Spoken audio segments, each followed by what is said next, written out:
আচ্ছা, হ্যালো, আসসালামু আলাইকুম এভরিওয়ান। আপনারা সবাই কেমন আছেন? আশা করি সবাই ভালো আছেন। তো দেখেন এভরিওয়ান, আজকে আপনাদের সামনে এমন একটা ভিডিও নিয়ে আসলাম, যে ভিডিও থেকে আপনারা জানতে পারবেন কিভাবে সঠিক নিয়মে একটা টোকেন পকেট সেটআপ করে আপনারা বিভিন্ন ডিসেন্ট্রালাইজড প্ল্যাটফর্মে কাজ করবেন। সেক্ষেত্রে এই ভিডিওটা ওকে। তো কেউ ভিডিওটি না টেনে সম্পূর্ণ ভিডিওটি দেখবেন, তাহলে আপনারা নিজেরাই বুঝে নিতে পারবেন কিভাবে সঠিক নিয়মে একটা টোকেন পকেট সেটআপ করতে হয়। ওকে। তো যারা এখানে নতুন আছেন, টোকেন পকেট কিভাবে সেটআপ করবেন, সর্বপ্রথম আপনাদেরকে কি কাজ করতে হবে? সবার ফোনে কিন্তু প্লে স্টোর আছে, তাই না? সবাই কিন্তু প্লে স্টোরে চলে যাবেন। যারা নতুন আছেন প্লে স্টোরে চলে যাবেন। তো আমি আমার ফোনে প্লে স্টোরে চলে গেলাম। ওকে।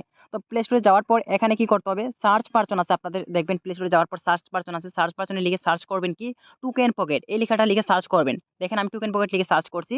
সার্চ করার পর এখানে দেখবেন এই সফটওয়্যারটা আসবে, টোকেন পকেট। তো এখানে দেখাবে ইনস্টল। তো সবাই এখানে ইনস্টল ট্যাব দিয়ে এটা ইনস্টল করে নেবেন। তো এখানে আমার এখানে ওপেন দেখাইতেছে। কেন ওপেন দেখাইতেছে? কারণ এটা আমি ইনস্টল করে নিচ্ছি, তার কারণে কি এখানে ওপেন দেখাইতেছে। তো আপনারা যখন ইনস্টল করে নেবেন তখন এখানে ওপেন দেখাবে। ওকে। তো ইনস্টল হওয়ার পর আপনারা কি করবেন? এখানে ব্যাক দিবেন। ব্যাক দেওয়ার পর এখানে দেখবেন আ টোকেন পকেট আসবে। হ্যাঁ? এই দেখেন আমার টোকেন পকেট অলরেডি কি ইনস্টল হয়ে গেছে। এখন এটা আমি কি ওপেন করব। তো কিভাবে আপনারা ওপেন করবেন সেটা আমি আপনাদেরকে দেখিয়ে দিচ্ছি। ওকে। তো এখন আমি ঢুকলাম, এটা কিভাবে ওপেন করতে হয় সেটা দেখিয়ে দেই। এখানে দেখেন নো অ্যাকাউন্ট লেখা আছে। হ্যাঁ? এই নো অ্যাকাউন্টে ট্যাপ দিবেন। যারা নতুন আছেন নো অ্যাকাউন্টে ট্যাপ দিবেন। ওকে। তো নো অ্যাকাউন্টে ট্যাপ দেওয়ার পর এখানে দেখেন বাইন্যান্স স্মার্ট চেইন, এই লেখাটার মধ্যে সবাই ট্যাপ দিবেন। ওকে। তো বাইন্যান্স স্মার্ট চেইন আমি ট্যাপ দিলাম। তারপর এখানে দেখেন ক্রিয়েট ওয়ালেট লেখা আসবে। এই ক্রিয়েট ওয়ালেটে ট্যাপ দিবেন। ওকে। তো ক্রিয়েট ওয়ালেটে ট্যাপ দিলাম। তারপর এখানে আপনি একটা নাম দিতে পারেন। এখানে আপনার নামটা দিতে পারেন। No problem. ওকে। এরপর এখানে আপনি ৮ সংখ্যার একটা পাসওয়ার্ড দিবেন। এই পাসওয়ার্ডটা কি? আপনি যতবার অ্যাকাউন্টে ঢুকবেন, যতবার টোকেন পকেটে ঢুকবেন, ততবার এই পাসওয়ার্ডটা চাইবে। তো এমন একটি পাসওয়ার্ড দিবেন যে পাসওয়ার্ডটা আপনার অল টাইম মনে থাকে। এরকম ৮ সংখ্যার একটা পাসওয়ার্ড দিয়ে দিবেন।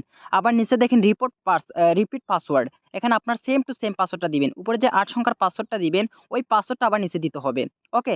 তারপর এখানে দেখেন এই যেখানে এই ঘরটার মধ্যে টিক মার্ক করে দিবেন। ওকে। টিক মার্ক করার পর ক্রিয়েট ওয়ালেটে ট্যাপ দিবেন। তো আমি এখন আমার নাম এবং পাসওয়ার্ডটা সেটআপ করে তারপর ক্রিয়েট ওয়ালেটে ট্যাপ দিব। এটা টিক মার্ক করে কি ক্রিয়েট ওয়ালেটে ট্যাপ দিয়ে দেব। ওকে।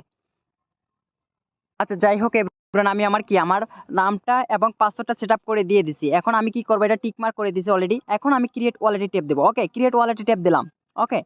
এখন আপনারা কি করবেন? এই যে আন্ডারস্টুড লেখা আছে, এই আন্ডারস্টুড এর মধ্যে ট্যাপ দিবেন। ওকে। আন্ডারস্টুড আমি ট্যাপ দিলাম। ওকে। এখন আপনারা কি করবেন? এই যে ৩ টা গোল ভরাট বৃত্ত আছে না? এই ৩ টা বৃত্ত কিন্তু ভরাট করে দিবেন। টিপ দিলে কিন্তু ভরাট হয়ে যাবে। তো আমি ৩ টার মধ্যে টিপ দিলাম। ওকে। তারপর এখানে দেখেন এই অপশনটার মধ্যে সবাই ট্যাপ দিবেন। জেনারেট মেনিমোনিক, এটার মধ্যে ট্যাপ দিবেন সবাই। ওকে। তো এটার মধ্যে আমি ট্যাপ দিলাম।